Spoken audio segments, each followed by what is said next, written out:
Hii video imekuwa powered na story moja.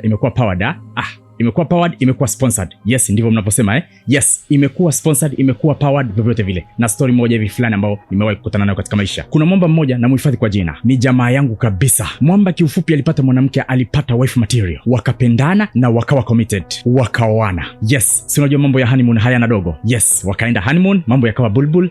Mwamba akawa anatunza. Huwezi amini mwanamke alikuwa na hekima, alikuwa na busara, alikuwa na nidhamu kiasi kwamba hawezi kusimama hata na shemeji yake barabarani ingalikuwa ni wa kiume. Yani alikuwa hawezi kusimama na mwanaume yeyote yule hata kama wanafahamiana. Kama ni kusalimiana atakuwa anasalimiana aondoka. Huwezi amini hata kama ungelikwenda kwake. Yes, umekwenda kwake, unamtafuta jamaa lakini jamaa hujamkuta. Mwisho wa siku unamkuta shemeji amekaa pale, ametulia anafanya shughuli zake. Lakini shemeji yule atakwambia hayupo na ukasema acha nimsubirie. Aisee, huwezi amini shemeji anakuambia bwana niko uani, kuna vitu nafanya na kuambia hatotoka kule mpaka utaaga. Yule ex shemeji wangu, ndugu yangu, alikuwa ni mtu ambaye sio wa mitandao. Usingemkuta kwa mtu kama sio msiba, kama sio sherehe rasmi, kama sio matembezi rasmi ya yeye na mume wake. Kiufupi she was an innocent. Sasa masiku nenda masiku rudi bwana. Aisee, kila nilikuwa nikikutana na yule dada anazidi kupungua. Maswali yanaanza kuja kichwani. Nikienda pale kwa jamaa yangu, kuna mishemisho fulani hivi tunabidi tupige. Aisee, utamkuta shemegi amejinamia. Sasa wajiuliza, kwani shemegi una nini? Mwisho wa siku ataishia kujibu, sijisikii vizuri leo, najisikia na umuumwa. Yule shemegi yangu hakuwahi kunihadithia kinachomkuta. Aisee, alikuwa ni kizingiti kisichoruhusu mlango kufunguka kiholela holela. Lakini uwezi amini, baadaye sana walipokuja kuachana ndipo alipokuja kunifungukia. Unajua ilikuwaje? Issue ilikuwa ni jamaa yangu. Aisee, jamaa kadri siku zilivyokwenda alianza dharau, hela ya matumizi akaanza kutotoa. Huwezi amini, ex shemegi alikuwa anashinda mpaka njaa, mara nyingine alikuwa akishindia vipolo. Sasa jamaa yangu mpaka kulala nje akaanza kulala nje. Shemegi akijaribu kumwambia kumwelekeza, basi jamaa anajibu vibaya na ikiwezekana na kipigo juu. Shemegi ananihadithia kwamba nilishawahi kwenda kwa wazazi, nikaenda kwa mashekhi. Jamaa akikemewa anabadilika siku moja siku mbili, wiki ijayo ni yule yule. Na kumbe shida ilikuwa wapi? Shida ilikuwa kwamba shemegi hashiki ujauzito, alikuwa akishika zinaondoka, na sababu zingine ambazo ni unsemekable, hasa zile ambazo tunazitegemea kwamba zitakuwepo kwenye ndoa pale tunapotoka kwenye date. Tunasahau kwamba ndoa ni kitu tofauti kabisa na date. Basi dada yakamshinda akaomba talaka. Jamaa hata hakuchelewa, akamchapa 3 chap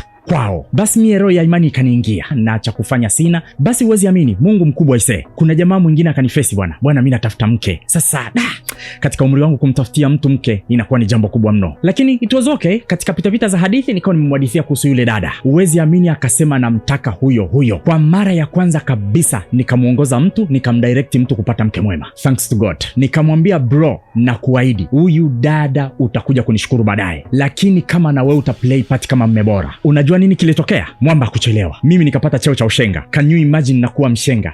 It's interesting Yes, mwamba akatoa posa. Mwamba baada ya posa mahari, baada ya mahari ndoa. Mungu alivyokuwa mkubwa, hawakukaa muda mrefu, Mungu akawaruzuku mapacha wawili wa kiume. Aisee, mwamba akasema hata akampa zawadi ya gari. Mwamba alikuwa anajiweza kidogo. Aisee, yani mpaka tunavyoongea leo dada yuko katika maisha mazuri, anaenjoy. Yani Mwenyezi Mungu kashamjalia kuishi maisha yake ya kifahari, safi kabisa. Yani niulize sasa, jamaa yangu maisha yaliendaje? Maisha yakawa magumu vibaya mno, mpaka yule dada alivyomshuhudia one day. Aisee, aliishia kuinamisha kichwa na kumshukuru Mwenyezi Mungu. Mwisho wa siku tulivyokutana, akaanza kunihadithia, akashika 50,000 akasema bwana kampe jamaa yako. Bahati nzuri Mwenyezi Mungu kanijalia uaminifu, nikafikisha kile kiasi. Mwamba ananiuliza, hii hela umetoa wapi? Vipi leo umeamua kunizawadia? Nikamwambia ndugu yangu, hii haijatoka kwangu Aisee, imetoka kwa ex wife wako. Kwanza hakuamini, alafu kama kawaida wanaume kujibaraguza. Unajua alijibaragazaje? Akaanza sasa mwanamke ambaye tumeachana atanipaje hela mimi? Nikamwambia basi mifuko yangu iko wazi kabisa, ina nafasi ya kutosha, hebu nipe nitie mfukoni. Mwamba aliishia kucheka akasema acha mambo yako bwana, hemleta hiyo hela. Yes,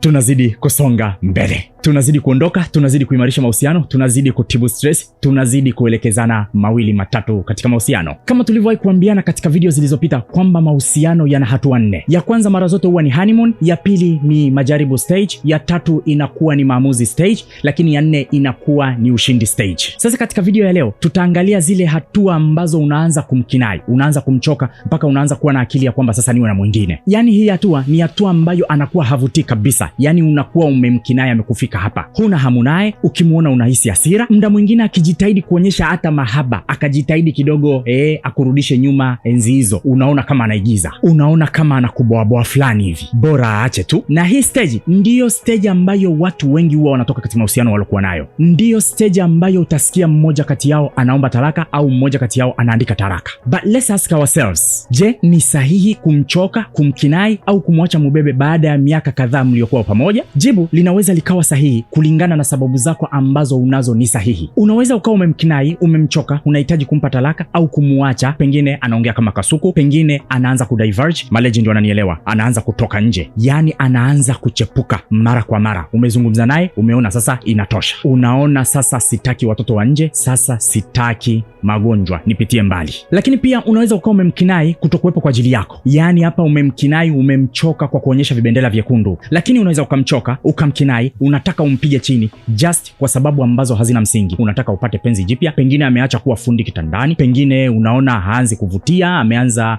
kama kuchuja hivi fulani. Unataka upate flavor mpya au unataka upate matokeo mapya, you know. Lakini I'm telling you my friend, mara nyingi tukishachukua maamuzi ya hivyo pasipo sababu za msingi, mara nyingi huwa ni majuto baadaye. Sasa katika video hii naenda kukupa vitu ambavyo unapaswa kurecall kabla hujaanza kusema nimemchoka, nahitaji mtu mwingine wa kuupdate, wa kuupdate ladha, wa kuupdate flavor. Abdunnoor hapa. Usiache kujiunga na mtau, usiache kujiunga na kijiji chetu kwa kubofya kitufe cha subscription, lakini pia kubofya kitufe cha kengele ili kupata updates pale tunapoweka darasa jipya. Lakini pia usiache kuangalia mpaka mwisho wa siku uweze kung'atuka na madini ya kutosha. Kumbuka kulike, kutoa maoni, kushare ili video iweze kufika mbali zaidi, kijiji kizidi kwa kikubwa. Sasa jambo la kwanza la kukumbuka pale unapoanza kuwa na mind ya kumchoka, pale unapohisi unaanza kumkinai, siku uliyokutana naye. Siku unakutana naye, hukukutana na just mtu, ulikutana na vifuatavyo. Ulikutana na matamanio, yani kila ulikuwa ukimwangalia unatamani uwe naye karibu. Ila pia ulikutana na kimuhemuhe, yani kila muda unatamani uwe naye, lakini pia ulitamani muone hivi karibuni. Ubongo ulikuwa katika hali ya kujua kila kilichoko ndani yake, anawaza nini, anafananaje ndani,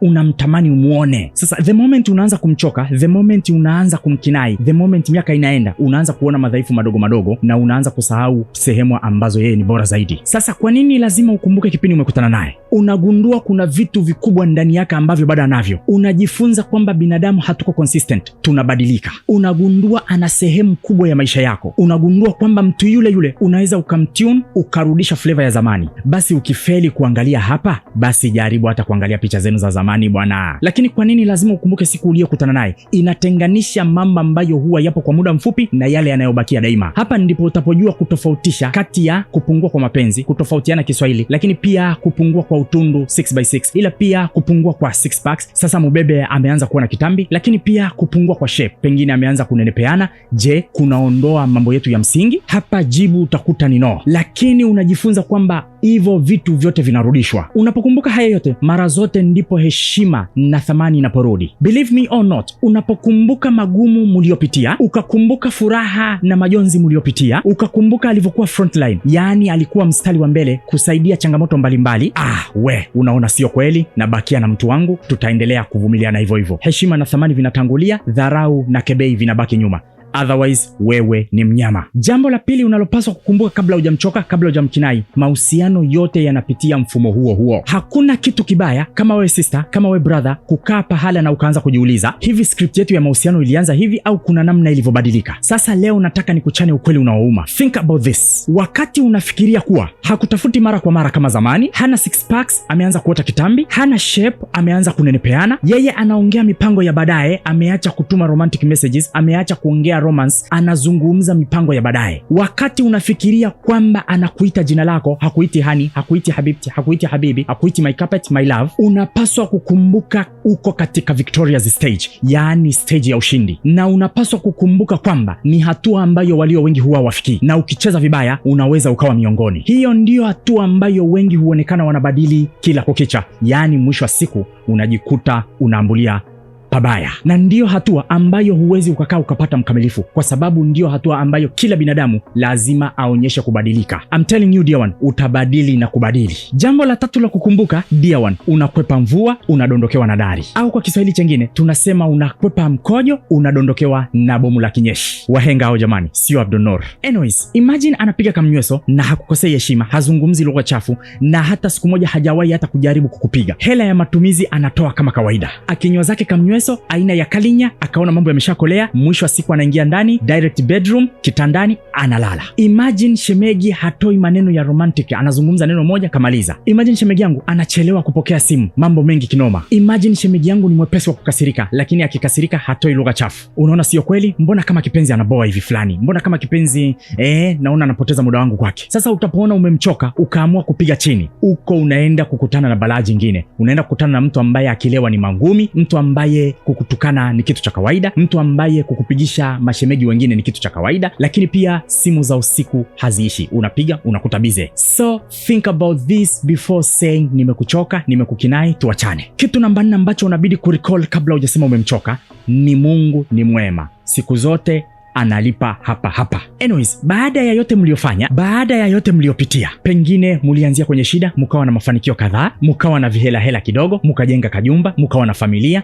au mkapata ajira, au mulianzisha kabiashara kakiwa kadogo, kakawa kakubwa zaidi, kakaingiza mtonyo zaidi, au alikukuta hauna kazi, Mungu akafungua vibarua na mwisho wa siku ukajikuta una kazi angalao. Pengine alikuta una mbele wala nyuma, akakuweka mjini na wewe mwisho wa siku ukaonekana ni mtu katika watu. Sasa baada ya kuwekwa mjini, baada ya kuonekana ni mtu katika watu, ukasema mbona kama hauendani na mimi hivi, mbona kama thamani yako haiendani na thamani nilionayo kwa muda huu, ukaona kuruka na mwingine si fresh tu. But remember dear one, I'm telling you, muda huo Mungu naye anasema analipa kwa muda wake, na mara nyingi pigo lake huwa ni kubwa mno. Nakumbuka wahenga wa Kiswahili wanasema mkuki kwa nguruwe, kwa binadamu mchungu, lakini wengine wakaongeza vita isikie nchi jirani. Nini maana yake hapa? Kabla hujasema nimemkinai na uwezo wa kumwacha na uwezo wa kutafuta mwingine na nikapata, na ukawa hujali maumivu yake, jiulize kwamba je, yeye unafikiria hajakukinai? Kwa nini bado yuko na wewe? Kwa nini hajataka kupata mpya? Kwa nini bado yuko committed? Ni kwa sababu anahisi atapokuacha, atapotafuta mwingine, atakuwa na kudhulumu, na iko siku Mungu atalipa. So wewe unapoamua kuchukua sheria mkononi, jua iko siku Mungu atapay back. Iko siku utahisi zaidi ya atakachokihisi utapompiga chini. So don't dare it. Usijaribu, stay committed, stay in the straight line. Jambo la 5 unalobidi kukumbuka kabla hujasema namuacha, nimemchoka, nimemkinai. Ukisema cha nini, wenzako wanasema watakipata lini. Hapa napo kuna neno. Yes, wakati wewe unasema umemkinai, umemchoka, anapiga kamnyweso, hanogeshi kitandani, hayuko romantic, hajui kupika na mengine madogo ambayo yanavumilika, you need to have a new one. Unabidi upate kengine hivi, update. Jua kuna wengine wanatamani umwachie leo, kesho wanyanyuke naye. Na mara zote Mswahili inarudi pale anasema majuto ni mjukuu. Kama mubebe wako yuko committed, amebaki katika njia kuu. Kama mubebe wako ni mwingi wa subra, wewe ukawa mdogo wa subra, ukaendekeza kinai yako, ukaendekeza uchovu wako, ukaacha kuplay part yako, ukaanza vimbwanga, ukakosa nidhamu na hekma, ukamuona mubebe ni trash. I'm telling you dear one, siku akitoka na akapata mupya ambaye ni zaidi yako, kama wewe ulivyopata mupya, akamjali, akamtibu maumivu aliyoyapata kutoka kwako, na wewe mambo yakawa vice versa kule ulikoenda, I'm telling you, utabaki kumuona njiani, utabaki kumuona mtandaoni, utabaki kumsikia kwenye bomba, I mean kwa rafiki zake na mashemegi zako waliokuwa zamani. Utaanza kujisemesha kwa mabesti zake, utaanza kujilaikisha na kujikomentisha kwenye mitandao, tena utaenda mbali zaidi, utaanza kujipostisha maneno. But I'm telling you dear one, nothing will change, nothing will be reversed. Hatorudi nyuma, hatokusamehe, kwa sababu walio wengi wakiwa na subira, wakishaamua kucut off, wamecut off. Jambo namba 6 na la mwisho la kukumbuka, mchagua nazi huangukia koroma. Wahenga hawakukosea dear one. Unapokuwa katika mahusiano, basi kidogo tu unaona kama hajawa perfect kwa ajili yako, anaboa, unabadili kwamba unataka upate anayemiti targets zako, anayemiti criteria zako, ambaye yuko perfect, atakayekuzalia unayewataka, atakayekuwa msafi, atakayebaki kama ulivyomkuta. Yani inamaanisha no rangi kufifia, no kifua kudondoka, no six packs kuondoka, no hela kufifia, no nywele kuchakaa, no shape kuondoka akavimbiana, yani akabakia yule mzuri mwenye kuvutia. Jambo ni kwamba unapokuja kuingia kwenye 18 za okota utaangukia koroma. Kwa wadada hapa mara nyingi ndipo ukaa akazaa na mtu ambaye hakumfikiria katika maisha yake, na anapokuja kupewa kibendi na mtu ambaye hakumtarajia, mara nyingi ndo mtu anayekuja kumuoa, yani ni mtu ambaye hakumfikiria hata siku moja. Kama wewe ni brother, mara zote utajikuta unaishi na mtu ambaye hukumfikiria kabisa, yani mwanamke ambaye hakukaa akawa katika ndoto zako. Na hii inaletezewa na nini? Na mawazo ya yale, mbona huyu hafai, mbona huyu anaboa, mbona kama nimemchoka hivi fulani, ngoja nitafute mwingine. Lakini pia unapochovya unaona huyu hafai, unaenda kwa mwingine, mara zote utakuja kuangukia maradhi yasiyokuwa ya kwako. I'm telling you, hapa ndipo wahenga wanasema utaangukia koroma. Koroma ndo hilo. So stay tuned.